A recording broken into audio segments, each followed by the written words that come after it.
What's up, everybody? Welcome back to the Virzi Effect podcast show. My name is Paul Virzi. You guys listening to episode 633, but I don't know how many that is for in studio because we kind of started this studio here with Mikey. When, Mike? Like 21? Yeah, it's been late 2020 maybe. So yeah, this was going on since the pandemic, and when I'm in studio, I like to have obviously a guest, somebody interesting to talk to, and my guest this week is somebody that I've known but not. It's very weird. Jade Catta-Preta. Pew, pew, pew. We have so many mutual friends. Yes. I've seen you in LA at the Comedy Store, outside on the patio drinking. I've seen you in green rooms in New York City. There's always like a hello, what's up, how are you? But there was never talked. Yeah, we never really connected. It up. We never scissored it up. We never, you know? We never scissored it up, I guess. But how are you? I'm doing good. I like that you guys have a van like directly on me. Oh, is it too much? Is the fan too much? We can move it, Mike. No, I think it's good. It's different for everybody. Some people are like, I need more fan. Some people think it's too hot sometimes. So, but are you hot or are you good? No, I'm hot. It's just I just feel like I'm getting like a feel like Beyonce effect. you're like in a- Mike, do you mind just a little? You're like in a Christian Dior commercial. Yeah, like j'adore, Dior. Thank you. Hot immediately. I love it. And wait, you were hosting a show, right? Yeah. You hosted a bunch of shows, didn't you? Yeah, but like when TV was a thing. On TV before TV was dead. Yeah, before TV died, I was like doing a lot of hosting stuff. I got to host The Soup, which was like that was such the a last one that I moment for me. saw. I know, Yeah. I know. And then COVID. Yeah, you get that gig, and then COVID hits. Oh my God, it's like a comedy of errors. It's just so fucked. Like I dreamed my whole life. I worked my whole life for this job. 6 episodes in, and then COVID hits. The world stops. Just fucking stopped. And then we're still shooting the show, but we have nothing to talk about. Like there's no reality TV shows being made. Yeah. So all we got was like Alaskan bush people every week. We're just like, they don't have any teeth. Have you guys noticed? Like that's the only joke we had. And it was hard to advertise it or like be excited about it because, people are dying. And I'm like, check out my show. Like it was just such a fucked up hard time. to be happy with the gig because like everybody's just shut down and you get this like unbelievable TV gig.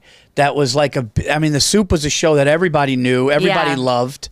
But don't you feel like, Hollywood is kind of dead? It's dead. It's dead, man. It's dead. I just heard that CAA fired like 6 theatrical agents yesterday. Wow. 6 agents. How many? Wow. Like how many people did they rep? I know. It's so scary, but at the same time, I love that it's like at least everybody. Like there's nobody working. There's like a couple people, but you know what I mean? Like that misery in group. It's like everybody has to just do their own thing and make it themselves. I'm on OnlyFans. I gave in. That's so fucking I know. great. And I did their special thing. Like the feet and shit or no? No, well, I tried. People are like, we don't want this. They don't want this. I tried every body part. Like, every week I go. Yeah, they're like, can you talk? I'm like, for once. Can we see jokes? Like, I don't want to see your hand. Yeah. Paul, you think that your first instinct is, feet? That's what you think of for OnlyFans. Well, I feel like I know you didn't see my butt. That's why. I feel like though, like people are making a lot of money just sending pictures. But here's the thing: if it's your feet or hands. By the way, people are into hands, which I think is kind of weird. I get Mine like a nice creepy, hand. I get like a nice hand, like on a woman. If I see like. But yeah, what are you going to do? Send me a picture of your hand. Just look at my photos. Every photo, my hand's in it. That's you want true. You want to like holding something tiny, like. That's true. Like, what do you want? Like a bracelet and nails done? Yeah. But like, I think this woman was saying she was making $25K per picture of her foot or something like that. Yeah, so Lily Allen, who is a singer, huge singer, incredible. She said that she's making more money on OnlyFans than all her subscribers on Spotify, which is like 9 million subscribers. What? Like, and she has, big songs, residuals coming in. She makes more money selling pictures of her feet. So you went into this. So OnlyFans does this thing called Laughing My Ass Off, which are these little mini specials with stand-ups. Okay. Because OnlyFans exists like online. They have their their really like kind of crappy website. And then they also have an app that's called OnlyFans TV, which is not rated R. So it's a bunch of OnlyFans people doing like content. Like, so they're like cooking shows. There's a girl who's like a pool shark. Like some girl has an eagle. Like it's really random shit. We all have these like side gigs, right? And so they do these little specials, and it's actually really like they do a really good job. Okay. I mean, when you film a special, there's like 3 people Whitney there. Whitney did a special for there, right? She did like a roast series. Okay. And then, so I was like, fuck it. I just did it. And then like within a week, if you get a certain amount of subscribers, they give you like a huge bonus. Really? And so all my guy friends are like freaking out. I'm like, I reached it. There is a little part of me that's like, my grandma wouldn't like this, but she's dead. Yeah, but you didn't go like hard. No, I haven't gone hard at all. And yeah, I like my butt and I'm Brazilian. So it's like, I'm in a thong bikini anyway. Like if you see me at the beach, like it's OnlyFans, So I thought I'll do this for the 6 months. It's a 6-month contract that they give you. Okay. That you have to like keep up with the deliverables. And I'm like, I'm really gonna go hard. I'm academic, so I'm like, I'm gonna do this well. Yeah. For 6 months, and if it's profitable enough, I'll keep it up. Yeah, yeah. And if it's like stressing me out, like I gotta get up and take a photo of my butt. It'd be funny, like fast forward like 6 months, you're doing the most like vile shit. Dude, all my friends are doing it. I mean, Karen, hello, she's putting stuff in her butt. She's making $1 million a year. She made $1 million this year. That's insane. Well, yeah, I mean that's another level, though. I think that's another level. I don't know if I can go. I don't know. I don't think things will go in my butt in life or on OnlyFans. And this is no judge to anybody. Same, no judge. Zero. Like if you put something in your ass on camera and you make $1 million, like as long as you're good with it, that's what it's I about say. what you do. You. It's about how you feel. Yeah, but it does kind of like nullify you a little bit. Like I started with just like, okay, it's just bathing suit photos. And I was like, this one's like a little racier. Like you just like, feels like nothing. It feels like very transactional. Yes. So I have one guy that's my main guy, my best guy. Mike and his wife. You sound like my best customer. Yeah, you sound like when the stripper's like, he comes in every week. He's a sweetheart. He's a sweetheart. He just needs the companionship. Yeah, exactly. He needs a friend. He's so nice. So you got that guy. But I got this guy. His name is Mike and his wife. His name is Mike. His handle is Mike and his wife. And I just imagine that his wife is a huge block of cheese. Yeah, I was who he just talks to every day. There might be no wife. There's no wife. There's no wife. And if there was a wife, she's gone. It's just a giant. It's a mop with sunglasses. It literally it's just a giant teddy bear at his table with a wig on. Yeah. Like he's one of those. She's like, my wife loves this photo. I'm like, does she? Meanwhile, it's probably some hot girl who's like actually his wife. Can you imagine? I'm making fun of the guy. She's like, oh my God, did Jade do anything new yet? He's like, I don't know. I'm going to let you know. Like, she's as big of a fan. Yeah, he's going to see this cheese joke and fucking leave me. Listen. Don't leave me, Mike, and your wife. I don't. You get real sad if he leaves you. I'll be like, sad. Mike, I'm starting to get bonded with these guys. Like, I kind of like it because, like, I don't know. I just don't feel like I have a lot of friends now that I'm older. Yeah. And, like, I don't really, like, love comedy the way that I used to. Yeah. So I, like, feel kind of lonely, and I moved to the West Side. So I'm like on the beach in a retirement community, just talking to my OnlyFans subscribers. What? Yeah. So you are, because I know like Brett Ernst you're friends with, right? Yeah. I haven't seen him in a long time. But Brett and a bunch of people I know Bill Burr used to work with, right? Yeah. And I remember seeing you out there on the patio at the Comedy Store. Where are you from originally? I'm from Brazil originally. Oh, so born and raised. You came from Brazil to LA? To Virginia. Charlottesville. Okay, wow. Yes, that's why I'm here. That's why I'm here right now. Okay, but then you went to LA to do stand up for I went to LA. I was an actress. I went to school for musical theater. Like I was like a hardcore theater baby. Like left high school early to do it. Oh shit. Did ballet for like 14 years and then got a job at National Lampoon. Like before, like when YouTube was just a thing. Yeah. And I got a show co-hosting with Kato Kalin. From the O.J. Simpson trial. Yeah. No big deal. I don't mean to name drop. Kato Kalin. Frosted Tips. Yeah. He had braces McDonald's at the time. I was like, look at you investing in your future. And the director of that show, it was like kind of like one of those clip shows, like what I ended up doing. I was like hosting this web show. He's like, you have cadence of a stand-up. You should do stand-up.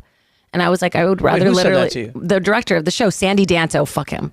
Okay. He's one of my best friends. We have matching tattoos. But he was like, you should try stand up. Yeah. And I was like, I would literally rather like strangle a baby. Like it ain't scared. happening. Were you nervous or you just didn't want to? No, I thought it was like a gross lower art form. Like I went to school with Eliza Schlesinger. Like all these people, I had seen them do stand up and be like, why would you do this? Right. It's like embarrassing. It's cringy. Yeah. I went to shows and I would like heckle. Because I think like deep inside I wanted to do it. Oh, okay. Do you know when you're like, there was like a little bit of a, yeah. You know what was crazy? Not to cut you off. No, but please. When did you see that thing with Gene Wilder and Richard Pryor? Which? Like when they were giving They were giving See No Evil the tribute. No, they were doing a tribute to Richard Pryor, and I guess Gene Wilder couldn't be there, so he was on the screen and he recorded something, and he said, he goes, a reason why I love Richard. He goes, do you remember Richard? We were on the set of See No Evil, Hear No Evil. Yeah, and he goes, and we were a woman was driving us. A woman from set was driving us to go somewhere for lunch, and we got out of the car, and Richard said to Gene Wilder, he goes, was I rude to that lady? And Gene goes, yeah, you kind of were. Yeah. You know, why was that? And he goes, I was jealous. I was jealous of her because she was like taking my time with you away. Like he was like talking about how he just wanted his time with Gene Wilder and this woman there, so he kind of took it out on her. And he was just open and honest and vulnerable. He's like, she made me upset because like I was jealous that I wanted our time to be together. And then they were like at this art gallery, and he made him see some like art piece. Yeah. And Richard watched it and liked it. He looked at it and liked it. But then he went over to this other one and said, hey, Gene, look at this piece. And then that piece became Gene Wilder's like favorite. It was just like the heaviest shit to hear somebody just be vulnerable and just go like, because when you said you heckled, because it made me think of like there was something in you that was like you almost wanted to be up there, so you needed that. And I hated it. And I like every joke was like, and this woman's fucking dumb, right? And then this woman sucked my dick, and I was like, men are dumb. Men are dumb too. Yeah. Like there was no representation for sort of like how I felt about men, and even the females at the time. Like think about back like what in the early 2000s, like late 90s, early 2000s. Women were talking about stuff, but not really. Like Kathy Griffin was talking about some like closer to what kind of where I wanted to go, or what I imagined in my head, and then I like literally walked into the Comedy Store, and I felt the doors in the kitchen, little swingies, and I was like, oh my god, I've been here before. Like I had this like overwhelming and I've always romanticized like old Hollywood, Cirrus, the whole history of the Comedy Store, and so I got a job there like a week after bartending, and I was the first comic who was a female to work there and also be a comic. Oh, okay. They didn't allow it before. Wow. I mean, Eleanor Kerrigan, sort of, but she was also a waitress. Yes, I know her well. Legend. I know her well, yes. And I knew that there was a lot of door people. Like, but I wanted to do that. Okay. But they were like, women don't do that. Now they have it. But at the time, women were like not allowed because Mitzi hated women around. Because back in the day, she used to like fuck all the comics. And so she didn't like to have women around. That's wild. Yeah. You know what's crazy is that our art form, stand-up, is really new. Yeah. Like when you go to some countries, I've Brazil. been to some countries there where they were like, oh, this is 10 years old. And I was like, what? And like they're dressed to the nines, like they're at a Broadway show. And you're going like, I'm going to tell some like wild shit. Like, I'm just talking about like the crabs I got last week. Yeah, like I'm going to say stuff like these people are dressed way too nice for the shit that's about to come out of my mouth. That's how Brazilians are. They clap in the middle of the setup. You're like, no, this. Well, in Germany, it was different too. Germany, they would watch you. And you're like, am I bombing? And then when it was done, they would start clapping because they watched the bit like it was a scene from a movie. So they would be like watching this, and then when it was all over, because they have those like engineer minds, the building cars, and so they were like, like that. Yeah. But in your mind, you're like, oh, I'm eating a dick. And Brazil the same way. Like, so I started going back to Brazil, really doing stand up there, and it was like 2017 when I first started going, and it was such a brand new art form. Like, I'm talking about freedom of speech. They can't even really say everything they want to say. Like the government gets involved still. Yeah. Do you know Rafa Bastos, right? No. Oh, Rafi. He's doing The Cellar. He's really crushing. If you guys don't know him, look him up. He's amazing. No, I do know that when you say Rafi, yes. Yeah, he's like the biggest comic in Brazil. Okay. Like he kind of brought the art form as is, like in America to there. Wait, what's his last name? Bastos. But you know him? Big tall guy, plays basketball. He's legend. Yeah. So when I sold out the Sony Theater. Yeah, when I went over there, he had just gotten basically canceled in Brazil. Like he owned the only comedy club that was like a club in Brazil. In Brazil. What part of Brazil is it? São Paulo. Okay. Is it still there as club or no? He sold it since. Okay. And he had like, he's like the voice of everything. I mean, major, like the Chappelle of Brazil. Okay. He had just gotten canceled because on this talk show, he made this like kind of bad joke, and the woman sued him and won for defamation. Whoa. So then it really laid the groundwork of like freedom of speech. How much can we say? How much can we not say? So he came to America. He's fucking crushing now, selling out tours. And I think he's honestly like, remember when Gad tried to do it? Yeah. The French guy, and he didn't really do it. I think Rafi's like the first guy who's actually done it. Like he's crossed over and is successful in another country. Okay, yeah. In English, Yeah. with English material. But yeah, when I had gone there, it was just like a beginning art form. Like they had, a lot of people didn't even know, like I would do crowd work and women would just like put their purse in front of their face. Wow. Because they were like, the fourth wall can't be broken. And it was like a lot of characters. Like this guy's like, I'm a redneck, you know? There was not a lot of like, this is this is my life. Like, right. And like real Rafi did talk. that for the first time. Yeah. And sort of began that art form there. And then since I've been, it's like really grown. But when I was first there, all the comedy was like kind of in the 90s, 80s, 90s still. Like, what's the deal with this paper towel? Yeah. Very Jerry. Like, Yeah. and a lot of this shit is kind of like recycled stuff. They're not even aware of it yet. Yeah. I've never been to Brazil and I really want to go. You would crush. You would get some. It's wild out. They love Americans out there. They love a guy like you. Oh my God. Yeah. Yeah, I've never been. Were you from São Paulo? I'm from São Paulo, yeah. Oh, okay, Yeah. nice. And I heard like it's like beautiful, like the beach. It's insane, right? Yeah, so that's like less of a beachy. It's more like a huge New York with like a lot more greenery. It's like a jungle New York. Is that where was it the Jesus statue? That's in Rio. Oh, okay. Yeah. Those beaches there? Yeah, that's the place That's to go. that's the beaches. Yeah, Ipanema. Okay, and there's like, is it really like the Disney shit where there's just like parrots, like those type of beautiful? Yeah, there's just monkeys coming into your house. That's insane. People robbing you. And it's hot as shit there or no? Yeah, it's like kind of similar. There's seasons, like it gets a little chilly Mike, in the have you winter. been to Brazil? No, but I need to now. Yeah, Mike I know, would like, I always wanted crush. to, but yeah. And honestly, like I tried for a long time to get stand-ups to go. Like Joe would not go because he got nervous because he got robbed once. Joe Rogan would not go. Oh, he wouldn't go. He wouldn't go again. He's Why? like, Is it crime? Is there a lot of crime? there's a lot of crime. There's a lot of crime. You have to be aware. Like it's Okay. like any big city. Of Like course. don't be a fucking idiot. and they could see tourists from a mile away, right? And they're like, okay, this is what it is. And it's like kids.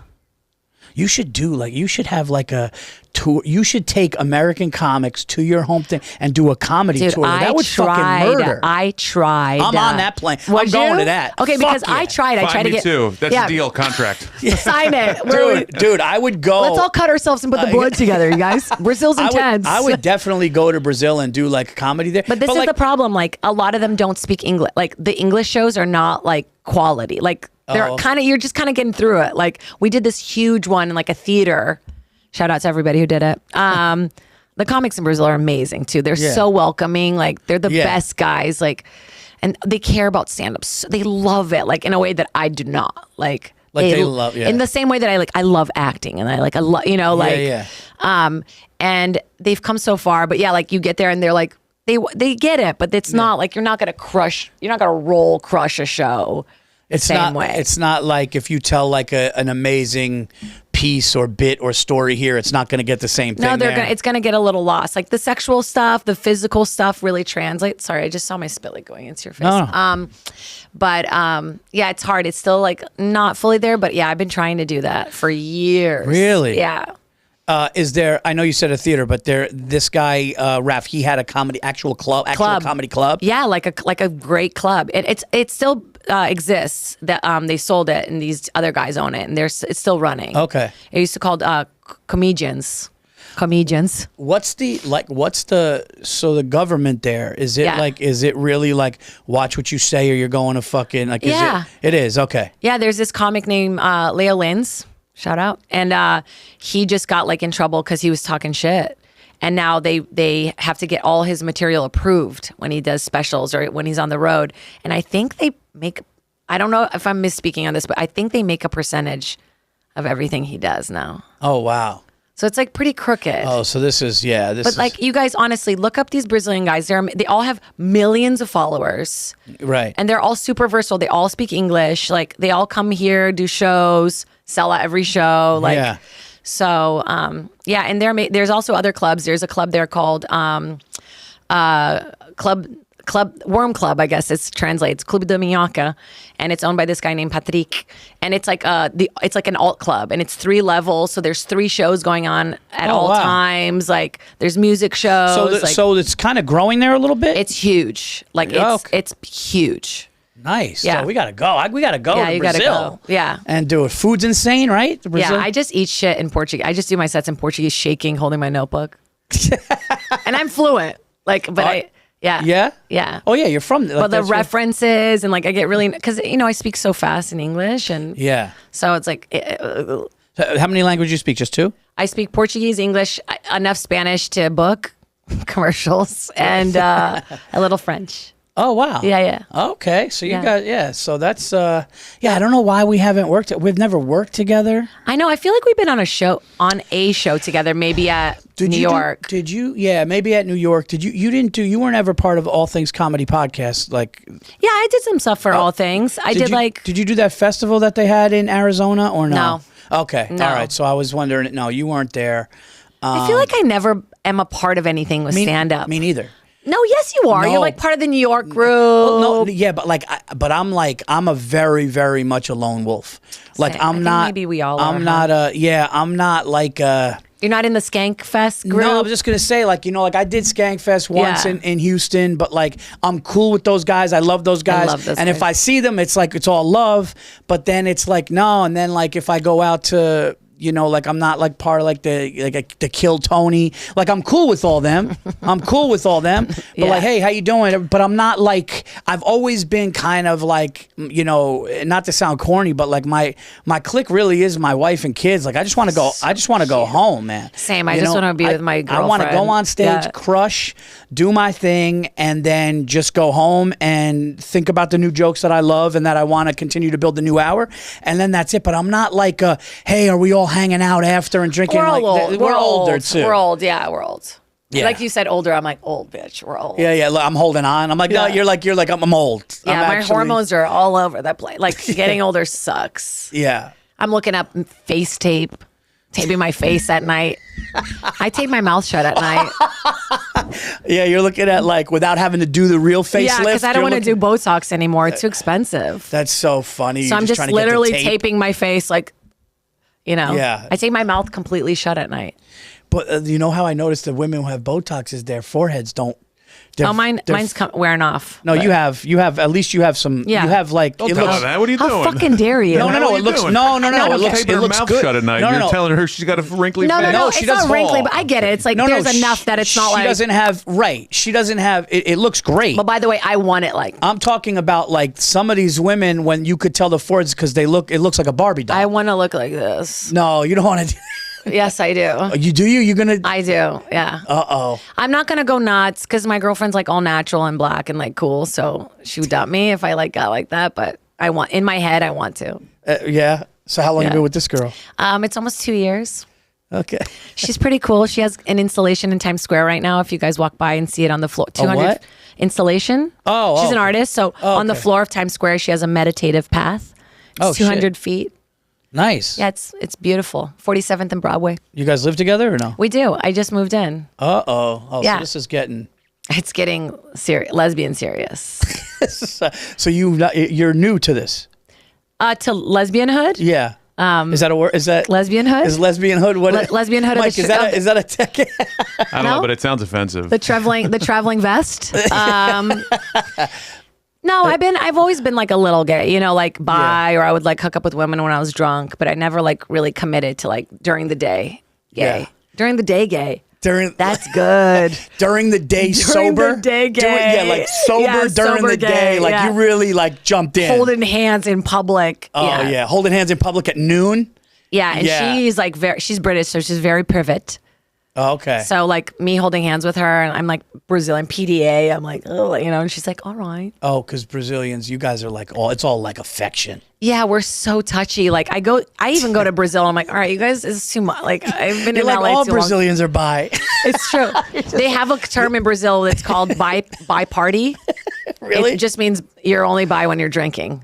That's hysterical. Yeah, I forget the name of it. B party. Everyone's just hammered at the bar and like nobody cares. Everybody's just pulling out shit. And everyone makes fun of me, but I'm like, it's real. If you go out to a party in Brazil, like a night, you're at a club, if you look at someone like this, you start making out. What? Yeah, I have a clip and people are like really responding to it. I'm like, but it's true. Like if you're out and about and you're like, people just start. Yeah, I don't know. No. Everybody. Me? I was out. No. I was out with another girl and a gay dude, and he would go like this, say gay, which means you gay? And he would go like that, and they would just start making out. And then I was like, okay. And so I was like, you gay? No? You gay? I just started. You're just asking, like, hey, what's going on? But people just make out all night and then they're like, bye. And it's not a big deal at all. Like, see, I could never see it. That's why I've always been a relationship guy, because I'm like when my wife, like, if you held my hand and kissed me, I mean, we're together. I don't know how people do, like, even like scenes in movies heavy. Oh yeah, I've done them. And then you're like a heavy scene in a movie, and then you're on set for like 3 months with that person. Oh, I don't care. And then all of a sudden you're like, all right, I'll be like, yeah, but what about? I don't care at all. I'm like chasing Nicole Kidman. I'm like, dude, what the fuck? Yeah, what about us? She's like, I got Keith Urban. I'm like, dude, that's bullshit. But did you see the latest thing she just did? No, what did she do? She did this movie. It's like where she's like a cougar. It's very aggressive, and she like gets into this like really spicy relationship with this younger kid. And is that recent? Because she did that before. Before. I think she did it before, back in the day with Joaquin. Look it up. With Joaquin. Oh, Joaquin. And he was like, I think he was like probably 18, 19. Yeah. And she wanted, I think, the husband killed or something. It's a similar plot. And she was like, and I was just going like, and it gets like heavy with like Yeah, and then she said in interviews that she orgasmed so much on set that she couldn't orgasm for a while after she shot the movie. Wait, what? Yeah. Wait a minute. So what is she doing on set? She's like, they're not really. No, they're not really, but I think the tension would make her like, ugh. What? Yeah. Is it Look Spellbound? It's the or Baby Girl? That sounds kind of spicy. I think it's a brand new thing. It hasn't even come out. I think. Yeah, it's coming out in December. In December this year. I have to say, I'm gay, but this guy, there's something about like feminine men. I was gonna say this guy looks like a fucking hot, a lesbian with a beard. Yeah, that's so funny. I love how you said gay. Like, gay. Like, yeah. Gay. I say. Have you had like long-term boyfriends or no? Yeah, I dated a comic for 8 years. Oh wow. So that alone got me off men. Okay. But yeah. Are you into movies or no? Yeah, I love movies. Like, you like horror movies or no? No, I don't like horror movies. You know, I'm too like. I already have too much of an imagination. I already think somebody's gonna kill me all the time. Dude, you got. So I just saw that. What is it? Long Legs. How do I can't. I'm not gonna say it right. The one with Hugh Jackman. Heretic. Heretic. I just saw it last night, but I took my 12-year-old daughter and her friend. But they love horror movies. Like they love horror. So that one's supposed to be like gnarly. So what it is it's wild. I don't want a spoiler alert here if you didn't see it. But it's like out. It's out right now. But these two, I would say they're probably like 20-year-old girls, women. I'm in. I'm just kidding. It's Hugh Grant, by the way, not Hugh Jackman. Not Hugh Jackman. I was wondering. I was like, Hugh Jackman in a horror movie. Yeah, okay, tell me. It was Hugh Grant, which is still kind of weird too. And that is, yeah. Yeah, Bobby Kelly keeps trying to call me. Can you just text him that I'm on because he keeps buzzing. So they're like missionaries for already scary. The Church of Jesus Christ and Latter-day Saints. But what they do is they get a list of people that want more information.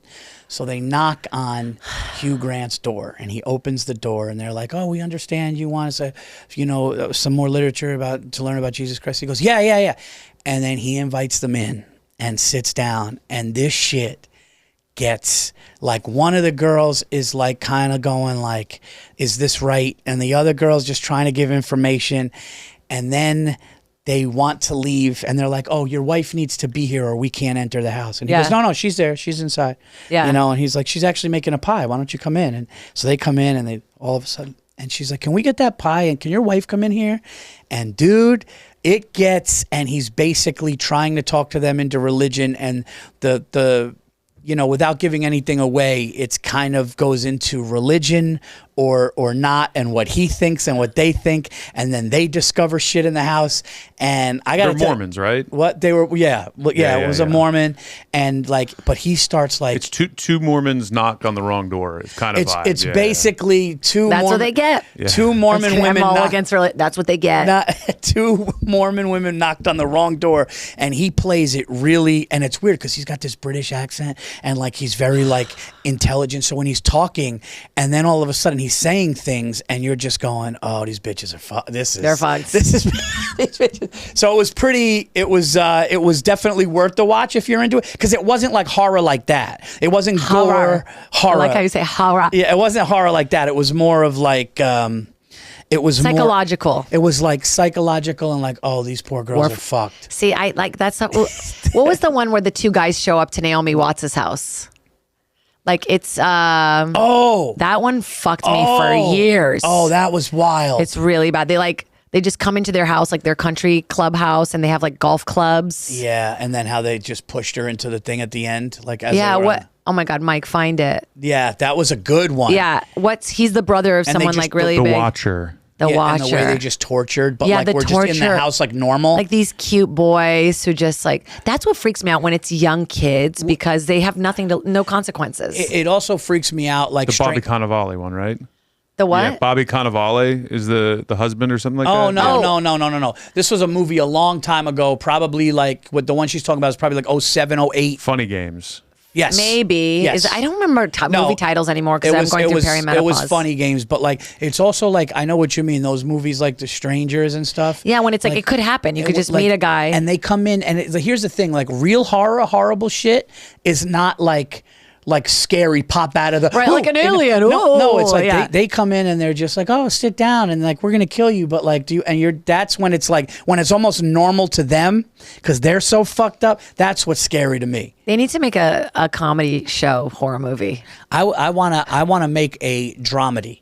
I wanna make like an intense like drama, but like with a ton of comedy in it because I think we could like comedian actors could kill that. I think dark comedies are the best type of like. Yeah. I love when it's like a little dark. It's like funny because it's dark. It's real. Yeah, right. yeah. It's not funny because it's like like. Yeah, no, it's real. Yeah. It's like I think because like I think the funniest shit comes through darkness, right? I mean, hello. Like if we didn't have fucked up stuff happen to us, like if I didn't move to a different country, I would, you know, I'd be a teacher. Would you? Is that where you were gonna do? No. I would always do this, but Yeah. I like to think that trauma is what You led would just me be on here. OnlyFans from there? Yeah, I would have started on OnlyFans. Would have had my head on right. Do you know how much better I would be if I slept? If I wasn't up at 11 o'clock performing in front of 10 people? Yeah. Where are you working in? So you just all over the city? Or you I'm do in New York a Comedy lot? Club all week. I'm doing Stanford on Thursday. Come out, nice. you guys, if this comes out on time. All Yeah. my Brazilians coming out. No, this will be dude, definitely. You know, there's a Brazilian steakhouse right next door. Yeah. That's where I'm going. She's performing in the steak. You're performing in the Brazilian steakhouse. Yeah, I meant to say that. I'm sorry. Not at the club. I'll be outside of the club. Yeah, that's a great club. I love that Yeah, club. I love it because there's so many Brazilians, there's so many Puerto Ricans. Like, Yeah, and I love that like Emilio and them, the people we're talking about, they own New York Comedy Club, but they made all the rooms look like the main one, and I like it because you Me get too. the feel of even when you're on the road, you're Yeah. like, oh, this is kind of It's home. Yeah. I think we're all like a little bit babies like that. Like we like repetition or we like comfortability. Like, Well, I could walk in a comedy club in the green room and the stage that first night, and I know if it's a feeling I like or not. yeah. You know, same. like it's just a feeling. Well, it's really how you feel, right? Yes. It's such a projection of how you feel. Like, who said this to me? David Koshner. He's like, you can tell how the show's going to go before it goes. You decide how it's going to go before it goes. And if I'm like in a crappy mood, I'm like, damn it. Yeah. I already know this is going to go bad. Yeah. It really is a feeling. And I Yeah. also feel like, you ever notice too, like the more nervous you are, the better? Yeah. Like, better, right? Like if you feel like Pressure. nothing's wrong, you're like, oh, this is going to be. Frank Sinatra said that. He goes, dude, that's after a good one. 20, 30 years, he goes, if I wasn't nervous, it was going to be bad.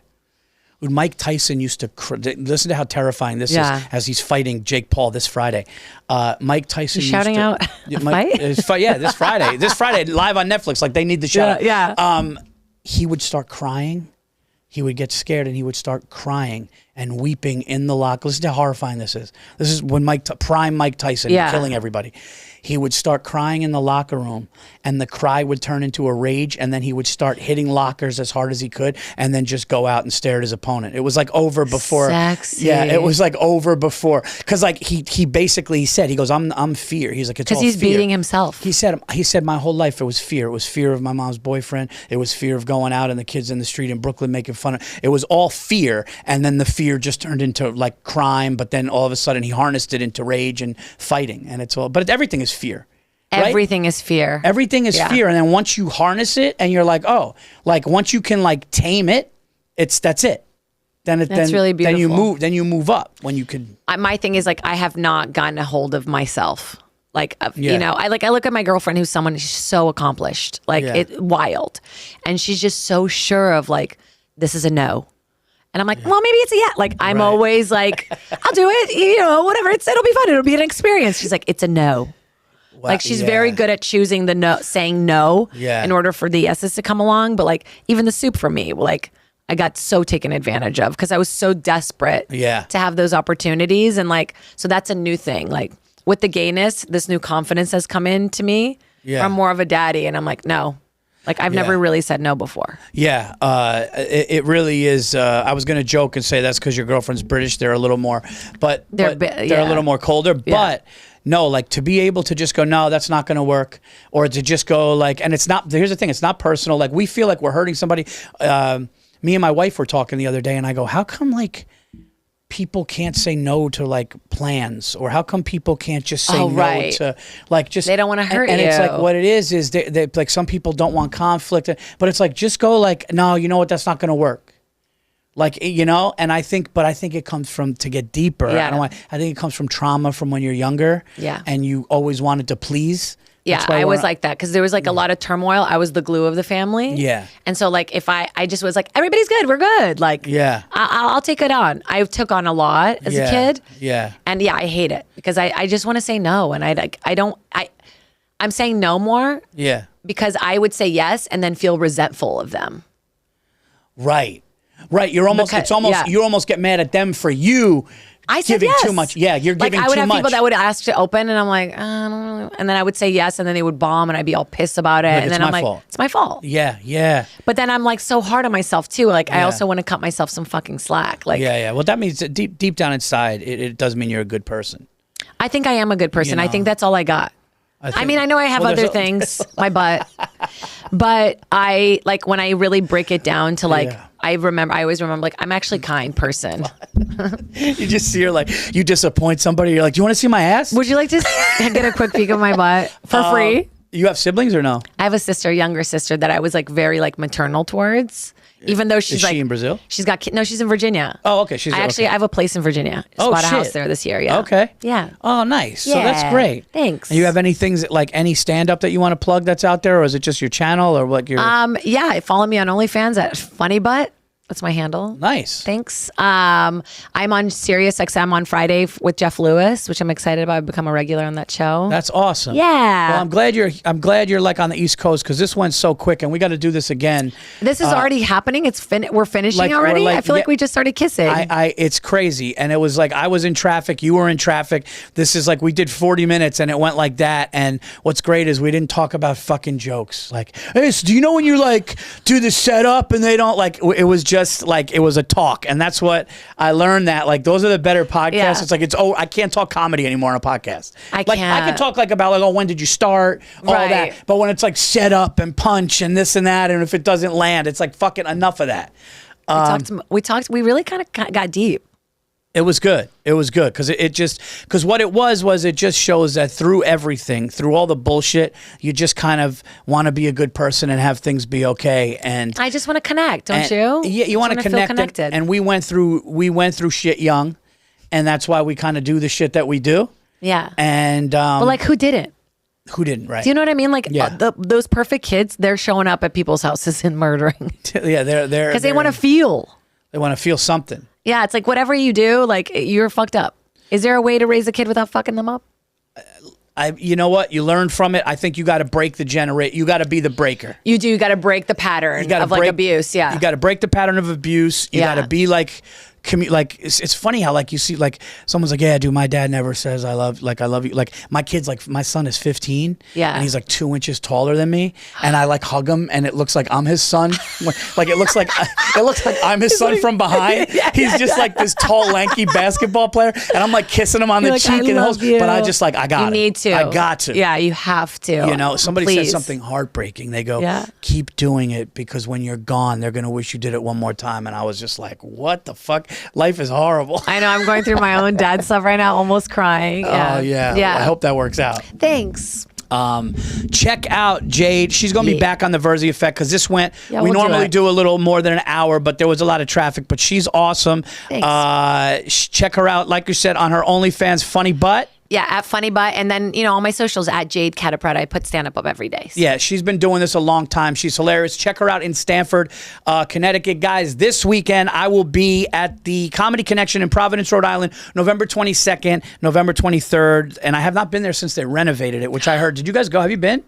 Dude, I heard it's good. First of all, it's a great club anyway, Yeah. but now they apparently they redid it and it's even that much better. So I will be there for 4 shows, 2 nights. Get tickets, other dates, paulvirzi.com. And Reasonable Man just hit 100,000, my special. So check that out. You can check that out on my YouTube page at Paul Virzi. And there you go. We'll see you guys next time on A Virzi Effect. Thank you.